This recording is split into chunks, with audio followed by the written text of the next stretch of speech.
I'm in desperate need of help. If anyone reading this could please give me some insight, it would be greatly appreciated. I'm aware that some of you, or most of you, may be hardcore horror fans like myself. That's why I'm coming to you with a serious problem. I've always been a fan of horror.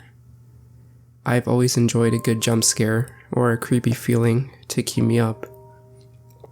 However, what I've been going through for the past 10 years is something I can't understand. I'm a 40-year-old man. I'm happily married, and I have 3 children who all go to different universities.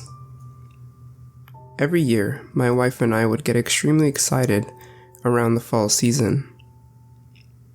The reason for that is particularly because we both love Halloween.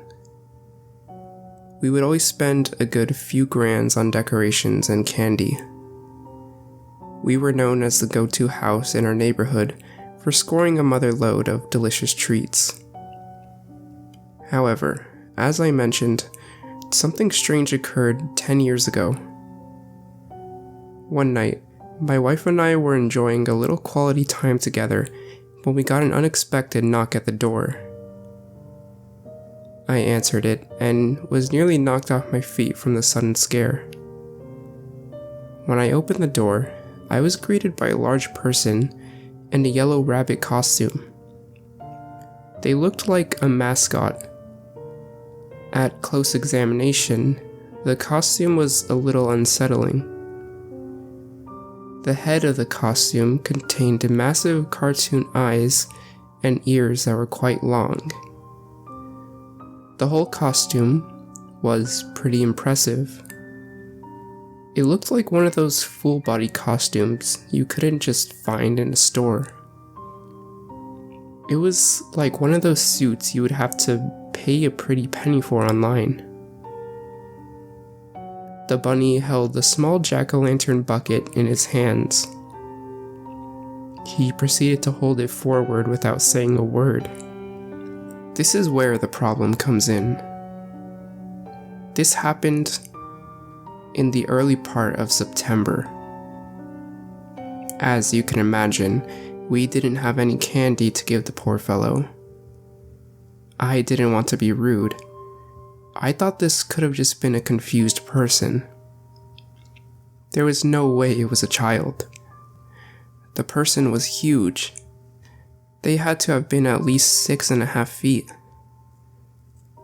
I'm sorry, it's a little bit too early for treats. Why don't you come back in October? We'll definitely have something for you then, I said. The bunny simply looked down in his empty bucket, turned his back, and skipped along down the street. Naturally, we found the situation quite bizarre.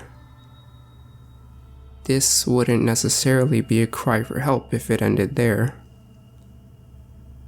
The next time, it was late in December. Snow was practically pedaling down on the town. That's when we received a knock at the door. I answered and was greeted by the bunny-suited individual again.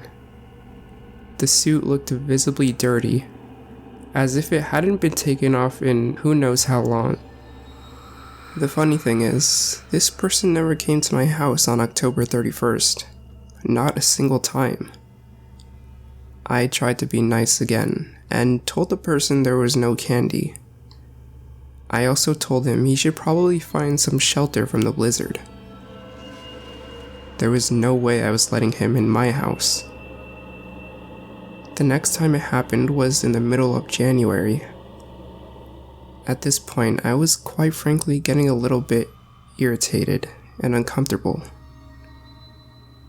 I even informed the local authorities of this guy. I could legally say he was harassing me in my house. All these years, the police never came up with anything.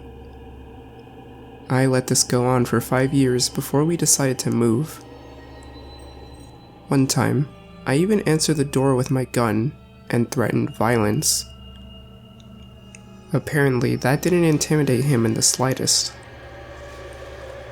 After we moved about 2 miles on the other side of town, we thought it was over.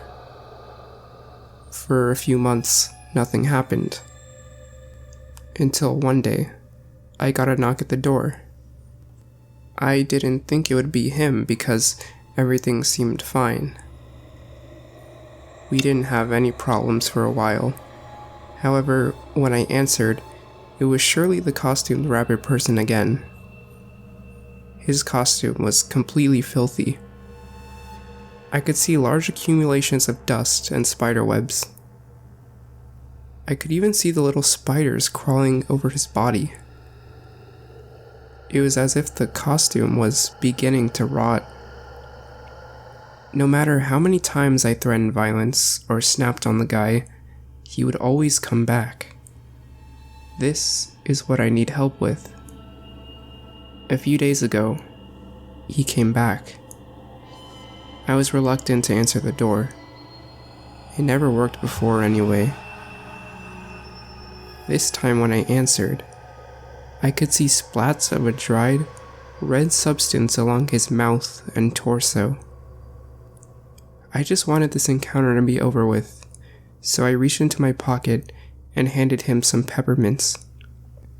Surprisingly, he shook his head to say no. I have to admit that I'm stupid. For the first time in 10 years, I asked him the question I never thought to ask. What do you want?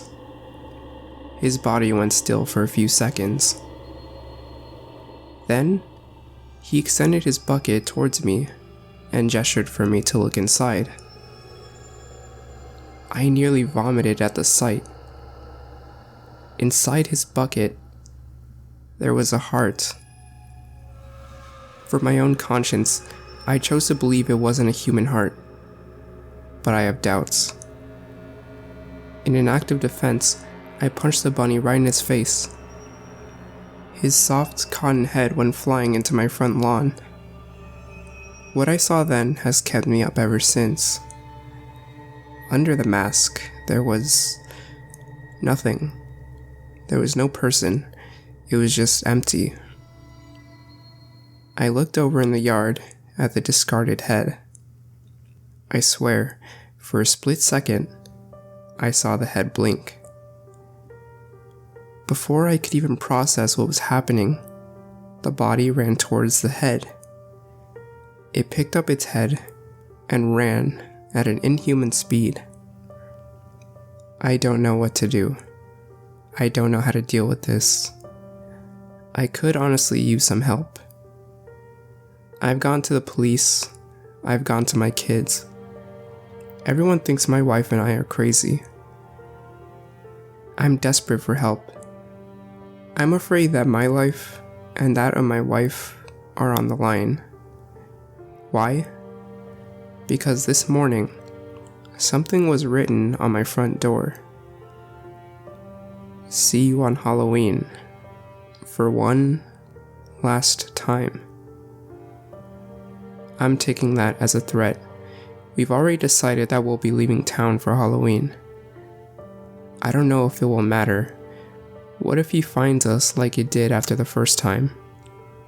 Why is it coming for us? What the hell even is it? If anyone has any solution or answers, please let me know. Halloween is quickly approaching. We're running out of time.